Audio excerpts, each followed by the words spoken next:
மேஷ ராசியில் பிறந்த அன்பர்களுக்கு இந்த செப்டம்பர் மாத கிரகங்கள் நல்ல பலனை தருமா அப்படின்னு பார்த்தீங்கன்னா சூப்பராக இருக்குங்க.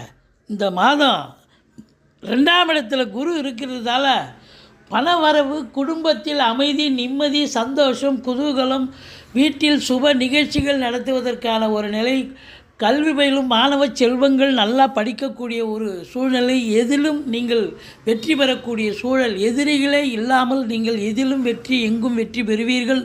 மொத்தத்தில் தொழிலில், உத்தியோகத்தில் திருப்புமுனை ஏற்பட்டு நல்ல சம்பாத்தியம், தொழிலை விரிவாக்கம் பண்ணுவீங்க, நல்ல சம்பாத்தியத்தை பெறுவீங்க. அரசு உத்தியோகம், தனியார் துறையில் இருக்கிறவங்களுக்கு ப்ரமோஷன், இன்க்ரிமெண்ட், தேவையான சலுகைகள் அனைத்தும் கிடைக்கும். மொத்தத்தில் வெளியூர், வெளிநாடு போகணும்னு விருப்பப்படுறவங்களுக்கும் அதற்கான சந்தர்ப்பங்கள் கூடி வரும். இந்த மேஷ ராசியில் பிறந்த அன்பர்களுக்கு இந்த செப்டம்பர் மாதம் ஒரு திருப்திகரமான, ஒரு சந்தோஷகரமான